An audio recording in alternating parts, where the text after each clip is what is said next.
네, 오늘 함께 은혜 받으실 하나님의 말씀은 마가복음 16장 1절로 8절까지의 말씀입니다. 신약 84쪽에 있는 마가복음 16장 1절로 8절까지의 말씀입니다. 지금 이 시간에는 6절 한 절 말씀만 먼저 봉독해 올려드리겠습니다. 청년이 이르되 놀라지 말라. 너희가 십자가에 못 박히신 나사렛 예수를 찾는구나. 그가 살아나셨고 여기 계시지 아니하니라. 보라, 그를 두었던 곳이니라. 아멘. 하나님 아버지 감사드립니다. 오늘도 귀한 주일로, 귀한 교회로, 귀한 예배로 인도하여 주시는 은혜를 진정으로 감사드립니다. 지금 이 시간 저희들이 지었던 모든 죄악들 예수 그리스도의 십자가 아래 다 내려놓고 오직 저희들의 온 영과 진리를 다하여 하나님께만 드려지는 예배를 통하여 우리 아버지께서만 영광 받으시는 귀한 은혜의 시간으로 이 시간을 인도하여 주시옵소서. 모든 것을 감사드리오며 예수 그리스도의 이름으로 기도드리옵나이다. 아멘. 네, 오늘은 살아 역사하시는 복음이라는 제목을 가지고 오늘 본문 말씀을 중심으로 하나님의 말씀을 증거하겠습니다. 마가복음의 마지막 시간이자 오늘 본문은 마가복음의 마지막 장이 되겠습니다. 예수님께서 죽으신 후에 사흘째 되는 날 새벽에 막달라 마리아와 또 야고보의 어머니 마리아, 살로메라고 하는 세 여인이 당시에 이스라엘의 장례 풍습에 따라서 또 전통에 따라서 그 시체의 몸에 향품을 바르기 위해서입니다.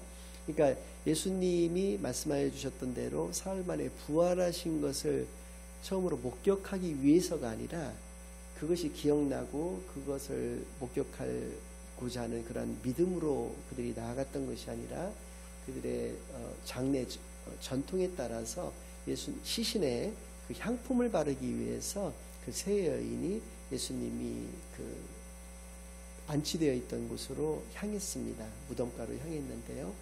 당시에 무덤이라고 하는 것은 예전에 우리처럼 매장을 했던 풍습이 아니라 어떤 동굴 안에다가 안치를 해놓고 그 동굴 입구를 큰 돌로서 막는 것이 그들의 무덤의 형태였고 모습이었는데요.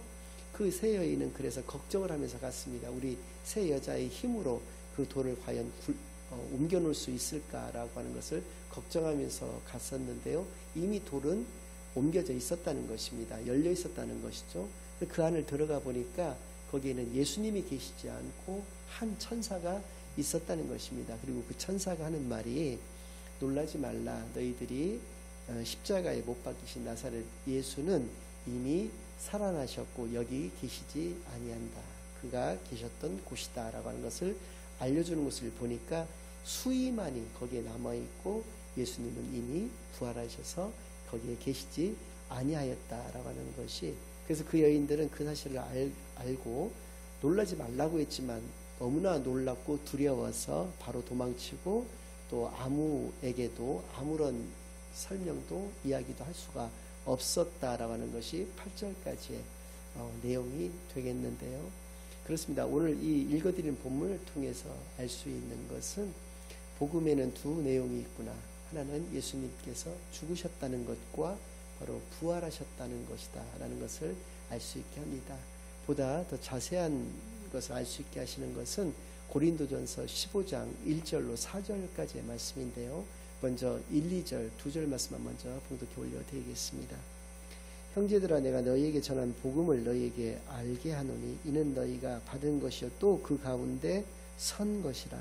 너희가 만일 내가 전한 그 말을 굳게 지키고 헛되이 믿지 아니하였으면 그로 말미암아 구원을 받으리라. 아멘. 그렇습니다. 복음을 통해서 구원을 받는다는 것이죠. 더 정확하게는 그 복음을 정확하게 믿음으로 말미암아 그 믿음을 통해서 구원을 받게 된다라고 하는 것을 우리에게 분명히 알게 해 주시는데요. 그 복음 가운데 우리가 임하게 된다라고 하는 것, 그 복음 가운데서 산다는 것은 어떠한 것을 의미하느냐? 그것은 바로 교회에는 두 종류의 주소가 있다는 것을 알게 해 주신다라는 것입니다. 저의 예를 들어드린다면 저는 인천 서창 이지구라는 곳에 제가 살고 있는 집이 있습니다.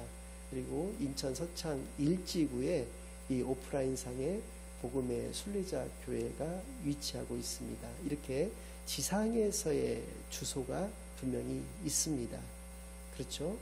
그런데 복음을 깨닫고 그것을 믿음 가운데서 살아가는 사람에게는 두 번째 주소도 있다는 것인데요. 그것은 바로 복음 가운데서의 주소라는 것입니다. 즉 다른 말로 얘기한다면 복음 가운데서 우리가 믿음을 가지고 구원을 얻은 자에게 기다리고 있는 것은 천국이 되는 것인데요. 천국 시민권을 소유해서 우리가 살아가고 있는 사람들이라는 것입니다. 그러니까 우리들은 천국 주소를 가지고 있다라고 하는 것이죠. 그렇게 두 종류의 주소가 있다는 것이 오늘 1, 2절 말씀 속에 나와 있는 것이죠. 우리가 그 가운데 서 있다라고 하는 것은 우리가 있는 곳이 어떤 곳이든지 간에 그것은 바로 천국인 것이다 라는 것을 우리로 하여금 알게 해 주신다는 것이죠. 3절과 4절에서는 이 복음의 핵심적인 내용이 두 가지가 있다는 것을 우리로 하여금 알게 해 주시는데요.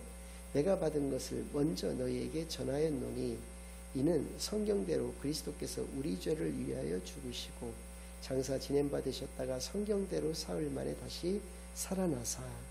그렇습니다. 첫 번째는 우리 죄를 위하여 죽으셨다는 것이죠. 두 번째는 장사 진행받으셨지만 사흘 만에 다시 살아나셨다라고 하는 것이 복음의 핵심적인 두 내용이 되는 것입니다. 그것을 다른 말로 얘기한다면 십자가와 부활이 복음의 핵심이다라는 것을 우리로 하여금 알게 해 주시는데요. 사단은 다른 어떤 것도 우리가 갖는 것에 대해서는 방해하지 않습니다. 오히려 부추기는 경향도 있는데요. 우리가 건강을 갖게끔 또 사회적인 성공을 얻게끔 또 우리가 행복을 이루는 여러 가지 어떤 수단이나 요소들을 가질 수 있게끔 사단은 내버려 둡니다. 그러나 우리가 복음을 깨닫고 복음을 믿는 것만은 결단코 결사 사단은 그것을 방해할 수밖에 없는데요. 이러한 사단의 전략에 대해서 너무나도 잘 나와 있는 것이 고린도 후서 10장 4절 5절 말씀입니다. 제가 읽어보겠습니다. 우리의 싸우는 무기는 육신에 속한 것이 아니요 오직 어떤 견고한 진도 무너뜨리는 하나님의 능력이라. 모든 이론을 무너뜨리며 하나님 아는 것을 대적하여 높아진 것을 다 무너뜨리고 모든 생각을 사로잡아 그리스도에게 복종하게 하니. 사단의 전략은 우리 가운데 견고한 진을 구축을 한다는 것입니다. 그 견고한 진을 중심으로 해서 우리를 이렇게 하나씩 무너뜨려 나간다라고 하는 것이죠. 그 견고한 진을 우리 가운데 어디에 세우느냐? 우리의 생각 속에 그것을 세운다라고 하는 것입니다. 그런데 이것을 대항할 수 있고 대적할 수 있는 유일한 무기는 무엇이냐? 하나님의 능력밖에는 없다. 하나님의 말씀의 능력, 하나님께 올려드리는 기도의 능력 외에는 다른 어떠한 것도 이 사단의 전략을 깨트릴 수 있고 대항할 수 있는 것은 없다라고 하는 것을 말씀해 주시는 것인데요. 그렇습니다. 사단은 우리의 생각 가운데 이렇게 견고한 진을 구축한다는 것이죠. 우리의 생각을 통해서 사단이 틈을 타게 된다라고 하는 것을 알려주시는 것입니다. 그러면 그러한 예가 되는 것은 어떠한가? 이라는 것입니다. 이미 복음의 순례자 성도님이라면 다 아시는 내용이라고 생각되지만 다시 한번 말씀을 드린다면 이 세상에서 아무리 악하게 살고 아무리 일평생을 나쁜 짓을 하고 살았다 하더라도 그가 죽기 전에 분명한 복음을 깨닫고 그 정확하게 그것을 믿기만 하면 그는 육신이 죽어서 천국에 갈 수 있는 것입니다. 또 반대로 그가 아무리 선하게 정말 법도 필요 없는 그러한 선인으로 살았다고 하더라도 그가 복음을 깨닫지 못하고 복음을 믿지 못하였다면 그는 죽어서 지옥에 갈 수밖에 없다는 것이 이것이 바로 복음의 내용이 되는 것입니다. 그러나 사람들의 생각은 어떠하냐면 그 사람이 굉장히 착하게 살았다라고 한다면 그는 법이 없어도 살 수 있었던 것처럼 복음이 없다고 하더라도 그는 죽어서 천국에 갈 수 있다. 또 어떤 진리를 깨달았거나 그것을 터득을 했다. 도를 터득했다라고 하죠. 혹은 무슨 철학적인 깊이나 깨달음을 통해서 또 그는 천국에 갈 수 있다라는 생각들을 하는 것이 사람의 생각이라는 것이죠. WCC와 같은 경우는 노골적으로 이렇게 얘기를 합니다. 모든 종교에는 진리가 있다라고 얘기합니다. 산의 정상은 하나이지만 그 산을 오르는 길은 여러 갈래의 길이 있을 그 정상까지 올라가는 길은 여러 갈래의 길이 있을 수 있다라고 하는 것이죠. 그런 논리를 펴고 있습니다. 그러나 성경의 가르침은 어떠냐면 요한복음 14장 6절 말씀을 보면 내가 곧 길이요 진리요 생명이니 나로 말미암지 않고는 아버지께로 올 자가 없다라고 분명하게 말씀하여 주고 계십니다. 기독교는 독선적이라고 하는 복음은 너무나 너희들만의 잔치다, 독선적이다 이렇게 공격받고 있고 비판받고 있지만 모든 진리가 다 담겨있는 성경 말씀에서는 분명히 여기서 말하는 나는 예수님을 의미하는 것인데요. 예수님만이 길이라고 하는 것은 하나님 만나는 유일한 길이 되신다라는 것이죠. 또 예수님 진리라고 하는 것은 예수님만이 참이라는 것입니다. 다른 참은 없다라는 것이죠. 또 생명이라고 하는 것은 영원한 생명을 의미하는데 우리로 하여금 영원한 생명을 소유하게 하실 수 있는 분은 예수님 한 분밖에 없다. 왜냐하면 예수님만이 우리를 아버지께로 인도하여 주실 수 있기 때문이다 라고 하는 것을 분명하게 이야기를 하고 있는 것입니다. 이렇게 사람의 생각을 통해서 사단이 전략을 가지고 있는 것이죠. 또 두 번째는 이러한 공격을 하고 있습니다. 뭐냐면 어떻게 사람이 한번 죽었다가 다시 살아날 수가 있겠는가? 이것이 말이 되는가? 라고 얘기를 하고 있습니다. 사람이 할 수 없다고 해서 하나님도 하실 수 없다라고 생각한다는 것이 바로 인간의 교만인 것이죠. 그것이 바로 오만인 것입니다. 중요한 것은 어떠한 것이냐면 내 자신이 믿을 수 있느냐 아니냐가 아니라 그것이 사실이냐 아니냐가 중요하다는 것입니다. 그래서입니다. 복음은 역사적인 사실인 것입니다. 찰스 콜슨이라고 하시는 분이 계시는데요. 미국의 닉슨 대통령 당시에 보좌관이었는데요. 닉슨 대통령 집무실 바로 옆에 방이 그의 사무실이었을 정도로 아주 닉슨 대통령의 전폭적인 신임을 받고 있었던 그런 보좌관이었습니다. 그런데 워터게이트 사건이 딱 터지니까 그 찰스 콜슨을 중심으로 해서 그 대통령과 수많은 참모들이 그들 자체도 엘리트지만 정말 인류 법률 그 전문가 집단을 동원해서 그 워터게이트 사건을 어떻게 무마시킬 수 있는지에 대해서 그리고 그것을 어떤 법적인 피해가 그들에게 당하지 않게 하기 위해서 몇 달간을 그들이 머리를 맞대고 그게 국리를 했었습니다. 그런데 그들이 한 사람 한 사람씩 이제 검찰에 소환되기 시작하면서 며칠이 지나지 않아서 그 워터게이트 사건이 세상에 완전히 다 폭로가 돼버리고 말았습니다. 그래서 이 찰스 콜슨이 감옥에 가게 되었는데요. 그곳에서 그는 성경 말씀을 읽다가 이 대목에서 큰 그 복음적 깨달음을 갖게 되었는데요. 그것은 바로 이런 것입니다.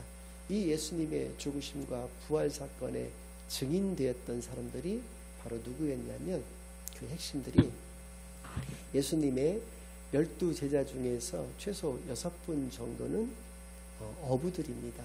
그들은 무식한 사람들이었죠. 글자도 잘 몰랐던 무식한 사람들이었습니다.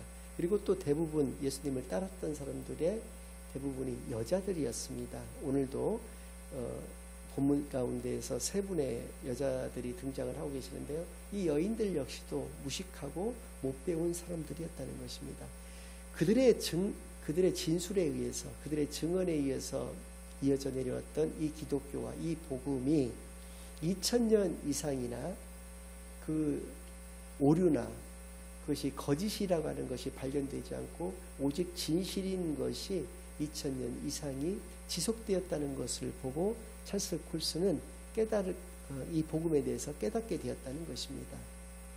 자신들이 그렇게 머리 좋다라고 자부를 하면서 살아왔던 자신들이 몇 달 동안이나 궁리했던 것도 그 단 며칠 만에 다 발각이 돼버리고 마는데도 불구하고 이 복음은 이런 배운 것 없는 사람들에 의해서도 이렇게 2000년 이상이나 진실로서 남아있다라고 하는 것은 이것이 사실이기 때문이다라는 것을 깨닫고 그런 온전한 복음적인 삶을 살게 되었던 것인데요.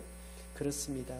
복음은 역사적인 사실입니다. 그것을 증명할 수 있는 것을 세 가지 정도로 오늘 말씀을 드리고 오늘 말씀을 마칠까 하는데요. 첫 번째는 상황적인 설명이 그렇습니다. 대제사장과 서기관들이 예수님을 죽였습니다. 그리고 그들은 예수님이 사흘 만에 부활하시게 된다라고 하는 것을 이미 알고 있었습니다. 그런 알고 있었다기보다도 그 말을 그들은 알고 있었다는 것이죠. 그래서 그들은 그 예수님의 무덤에 수많은 병사들을 배치해서 그곳을 지키게 했습니다.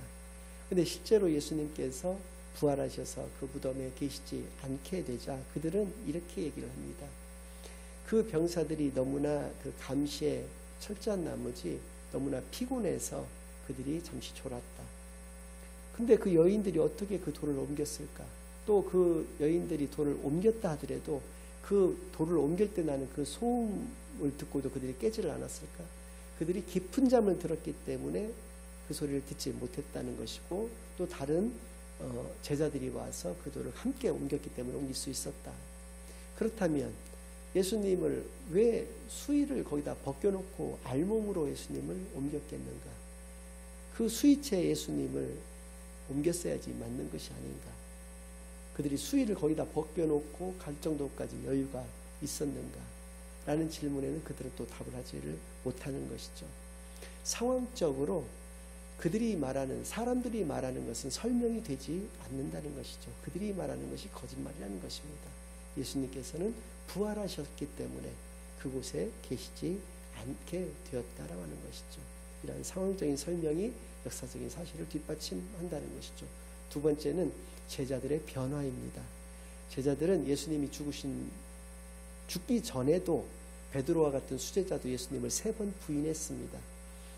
죽으신 이후에는 말할 것도 없습니다. 그들은 뿔뿔이 흩어졌고요. 모두가 다 은밀한 곳에 깊숙이 숨어 있었습니다. 그러나 예수님이 부활하신 후 40일 동안 이 땅에 계시다가 승천하시기 전까지 그들에게 최소 6번 정도를 나타나셨는데요. 그들이 분명하게 목격했던 그 예수님을 그들은 이제는 증언하게 되었다는 것이죠. 마가의 다락방에 모여서 그 120문도가 자신들에게 성령이 임하게 해달라는 기도를 올려드렸을 때 그 120문도 모두에게 성령이 임하게 되었고요. 그들은 그때부터 목숨을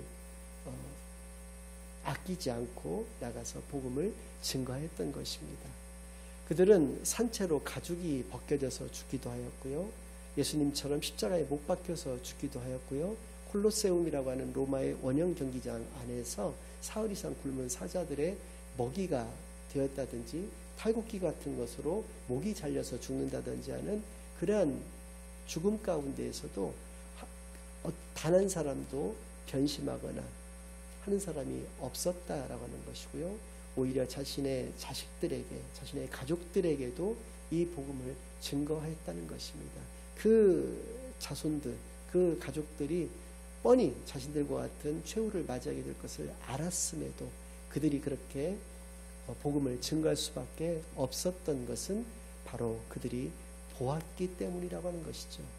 이렇게 제자들의 변화의 모습을 통해서도 이 복음은 역사적인 사실이라는 것을 분명히 알 수 있게 하는 것이고요.